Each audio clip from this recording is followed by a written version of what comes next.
Hello students, मैं सुधांशु स्वागत करता हूं आपका आशीष तिवारी यूट्यूब चैनल पर। आशा करता हूं कि आप सभी अच्छे होंगे।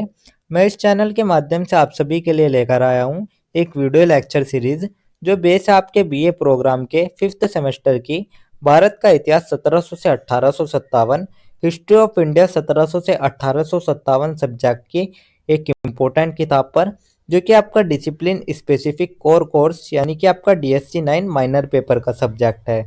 तो स्टूडेंट, अगर आप ड्यू, सोल, रेगुलर या किसी और यूनिवर्सिटी से सब्जेक्ट पढ़ रहे हैं तो इस सीरीज आपके लिए बहुत ही उपयोगी साबित होने वाली है, क्योंकि इसमें हम हर चैप्टर को सिंपल भाषा में समझेंगे, इंपॉर्टेंट कॉन्सेप्ट्स को ब्रेक डाउन करेंगे और एग्जाम पॉइंट ऑफ व्यू से भी डिस्कस करेंगे। तो स्टूडेंट, अगर आप DU, SOL, regular, NCWEB and other किसी के भी सब्जेक्ट को समझना चाहते हैं आसानी से, तो चैनल को सब्सक्राइब जरूर कर लीजिएगा, वीडियो को लाइक कर लीजिएगा और अपने दोस्तों के साथ शेयर करना ना भूले। एंड सोल से रिलेटेड डेली अपडेट्स के लिए आप सभी हमारा व्हाट्सअप चैनल फॉलो कर लीजिएगा। तो चलिए शुरू करते हैं। मैं आपका स्वागत करता हूं बीए प्रोग्राम के 5th सेमेस्टर की हिस्ट्री ऑफ इंडिया 1700 से 1857 सब्जेक्ट के यूनिट नंबर 5 के चैप्टर नंबर 9 के इस वीडियो लेक्चर में। इससे पहले की वीडियो में हमने यूनिट नंबर 4 के इम्पोर्टेंट टॉपिक डिस्कस किए थे और आज की वीडियो में हम हमारे यूनिट नंबर 5 के चैप्टर नंबर 9 के बारे में डिस्कस करेंगे, जिसमें हम बात करेंगे 1857 का विद्रोह, कारण, प्रकृति और परिणाम के बारे में। तो चलिए स्टूडेंट, इस चैप्टर की जो हम शुरुआत करेंगे वो हम सबसे पहले एक छोटे से परिचय से करेंगे। तो स्टूडेंट, जो भारत के इतिहास का सबसे बड़ा मोड़ था वो था हमारा 1857 की क्रांति या फिर हमारा 1857 का विद्रोह। तो इसे कुछ लोग कहते हैं कि ये सिपाही विद्रोह था, तो कुछ लोग कहते हैं इसे भारत का प्रथम स्वतंत्रता संग्राम। तो आज हम विस्तार से समझेंगे इस विद्रोह के कारण, इसकी प्रकृति और इसके परिणाम को। तो चलिए सबसे पहले हम एक छोटा सा परिचय देख लेते हैं। परिचय में हम देखेंगे 1857 का विद्रोह भारत के इतिहास में एक मील का पत्थर है। इसे भारत का प्रथम स्वतंत्रता संग्राम भी कहा जाता है। तो स्टूडेंट, जैसे कि मैंने आपको बताया, जो हमारा 1857 का विद्रोह है ये हमारे भारतीय इतिहास के लिए एक बहुत ही महत्वपूर्ण विद्रोह माना जाता है, क्योंकि इस विद्रोह को हम भारत का प्रथम स्वतंत्रता संग्राम भी कहते हैं। और ये जो विद्रोह था, यह विद्रोह केवल सैनिकों तक सीमित नहीं था, बल्कि किसानों, जमींदारों और आम जनता ने भी भाग लिया। तो जो हमारा ये विद्रोह है, ये सिर्फ सैनिकों का विद्रोह नहीं था, इसमें समाज के हर वर्ग का अपना अपना योगदान रहा। तो यही वजह थी कि इसे भारत का प्रथम स्वतंत्रता संग्राम भी कहा जाता है। तो यही था हमारा एक छोटा सा परिचय। परिचय के बाद जो हमारा नेक्स्ट टॉपिक आता है वो हमारा आता है ऐतिहासिक परिप्रेक्ष्य का। तो अब हम बात कर लेते हैं ऐतिहासिक परिप्रेक्ष्य के बारे में। तो विद्रोह से पहले ब्रिटिश ईस्ट इंडिया कंपनी ने भारत के बड़े हिस्सों पर नियंत्रण कर लिया था। राजनीतिक शोषण, आर्थिक दोहन और सामाजिक धार्मिक हस्तक्षेप ने असंतोष को जन्म दिया। तो स्टूडेंट, जब हमारा ये 1857 का विद्रोह हुआ, तो ये विद्रोह होने से पहले ही जब ईस्ट इंडिया कंपनी जो थी, ब्रिटिश ईस्ट इंडिया कंपनी, उसने भारत के बड़े हिस्सों पर कब्जा कर लिया था और उन्होंने हर क्षेत्र में अपना हस्तक्षेप कर दिया, जिससे कि जो असंतोष की ज्वाला है वो भड़क चुकी थी। तो यही था हमारा ऐतिहासिक परिप्रेक्ष्य। परिप्रेक्ष्य के बाद जो हमारा नेक्स्ट टॉपिक आता है वो हमारा आता है स्वरूप का। अब हम बात कर लेते हैं विद्रोह का स्वरूप क्या था। जो हमारा 1857 का विद्रोह था, आखिर उसका स्वरूप कैसा था। तो यह एक सैन्य विद्रोह था, क्योंकि इसकी शुरुआत सिपाहियों ने की। तो स्टूडेंट, यह एक सैन्य विद्रोह माना जाता है, क्योंकि इसकी जो शुरुआत है वो सिपाहियों और सैनिकों द्वारा की गई थी। यह एक लोकप्रिय विद्रोह भी था, क्योंकि इसमें किसान, शिल्पकार, व्यापारी, तालुकदार और आम जनता शामिल हुई। तो स्टूडेंट, जो हमारा 1857 का विद्रोह था, इसमें समाज का हर वर्ग ने भाग लिया था। तो समाज का कोई भी वर्ग हो गया, चाहे किसान हो गया, चाहे कारीगर हो गया, चाहे जमींदार हो गया, चाहे सैनिक हो गए या आम जनता हो गई, सभी ने इस विद्रोह में भाग लिया और इसे राष्ट्रीय विद्रोह की संज्ञा दी जाती है, क्योंकि अलग अलग क्षेत्रों के लोग अंग्रेजों के विरुद्ध एक साथ खड़े हुए थे। तो स्टूडेंट, जो अलग अलग क्षेत्र और वर्गों के लोग थे, वे अंग्रेजों के खिलाफ एकजुट हुए इसी विद्रोह के कारण। तो जब सब एकजुट हुए तो तभी हमारा 1857 का जो विद्रोह है वो हुआ। तो इसके बाद जो हमारा, ये तो हमारा हो गया 1857 के विद्रोह का स्वरूप। इसके बाद जो हमारा नेक्स्ट टॉपिक आता है वो हमारा आता है विद्रोह के कारण। तो अब हम बात कर लेते हैं, जो हमारा 1857 का विद्रोह था वो हमारा किन किन कारणों से हुआ। तो स्टूडेंट इसके पीछे हमें कई कारण देखने को मिल जाते हैं। 1857 की जो क्रांति थी उसके कई कारण होते हैं, जैसे कि राजनीतिक कारण, धार्मिक कारण, सामाजिक कारण, सैनिक कारण। तो एक एक करके सबके बारे में बात कर लेते हैं। तो सबसे पहले जो हमारे आते हुए हमारे राजनीतिक कारण होते हैं। तो राजनीतिक कारण में हम सबसे पहले लैप्स की नीति देखते हैं। तो जो लैप्स की नीति थी या डॉक्ट्रिन ऑफ लैप्स था, उसके कारण भी ये विद्रोह हुआ, क्योंकि लैप्स की नीति में कई रियासतें जो थी वे अंग्रेजों के कब्जे में चली गई थी। साथ ही भारतीय राजाओं का अपमान होने लगा था और झांसी, नागपुर और सतारा जैसी जो रियासतें थी उनका विलय हुआ था।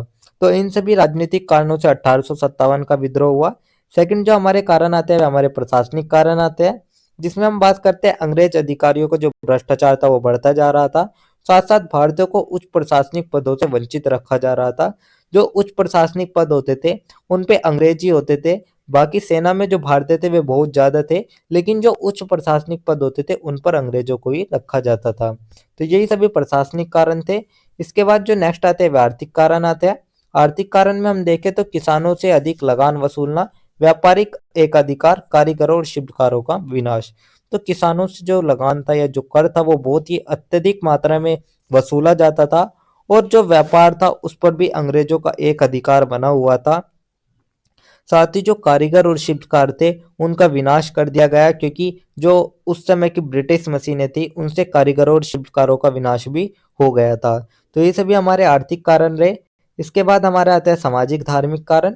सामाजिक धार्मिक कारण में हम बात करें तो सामाजिक सुधारों को धार्मिक हस्तक्षेप समझा गया। तो जो भी सामाजिक सुधार किए गए तो लोगों ने उसको धार्मिक हस्तक्षेप समझ लिया।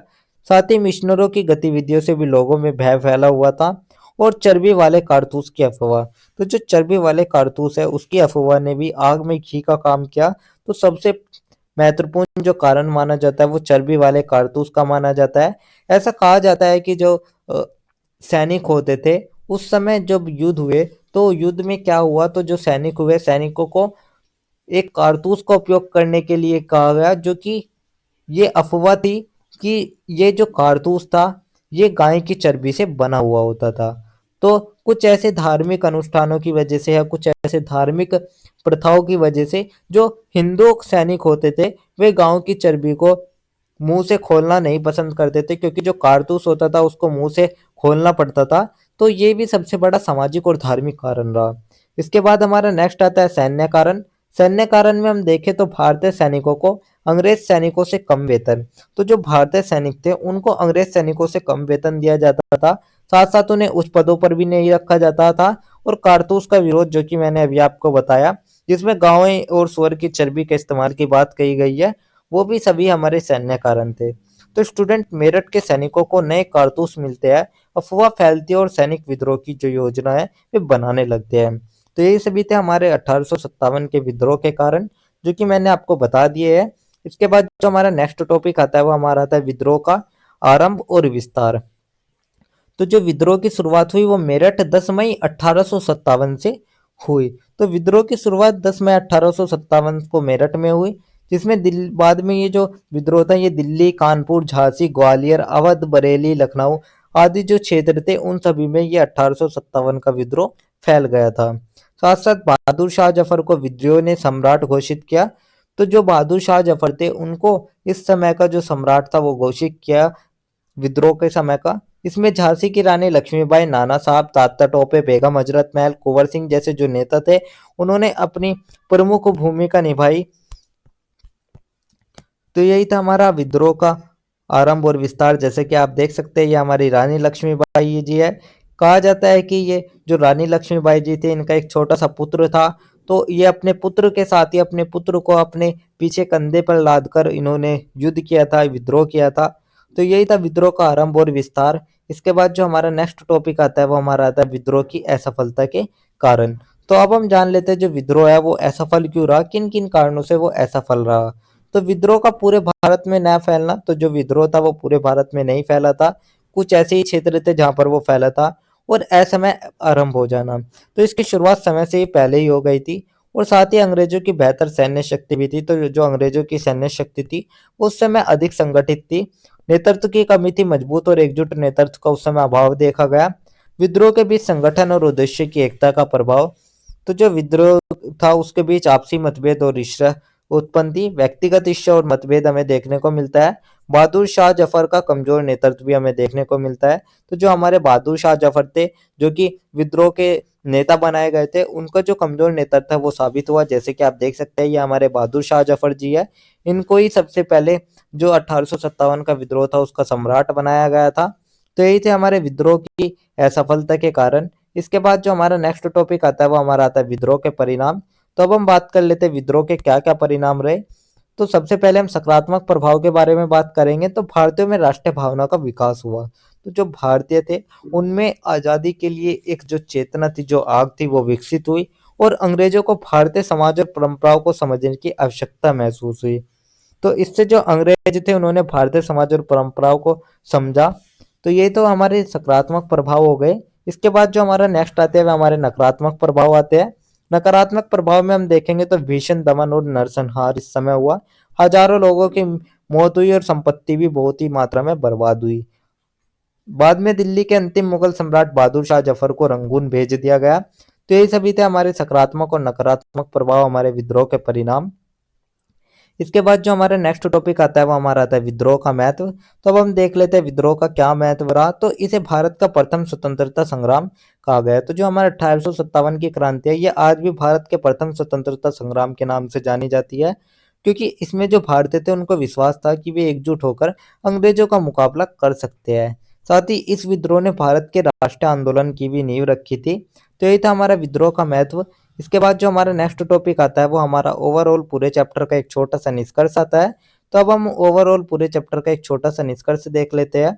निष्कर्ष में हम बात करेंगे 1857 का विद्रोह असफल रहा, लेकिन इसने स्वतंत्रता के लिए भारतीयों को चेतना को जगाया। तो स्टूडेंट, भले ही जो हमारा 1857 की क्रांति है वो हमारी असफल रही, हमें आज़ादी प्राप्त नहीं हुई, लेकिन जो ये क्रांति थी या जो ये विद्रोह था इसने भारतीयों के अंदर एक आज़ादी की चेतना या आज़ादी की आग जला दी थी। और इसके बाद ही हमारा भारतीय स्वतंत्रता संग्राम हुआ, जिसने कि अंततः 1947 में भारत को स्वतंत्रता करा लिया।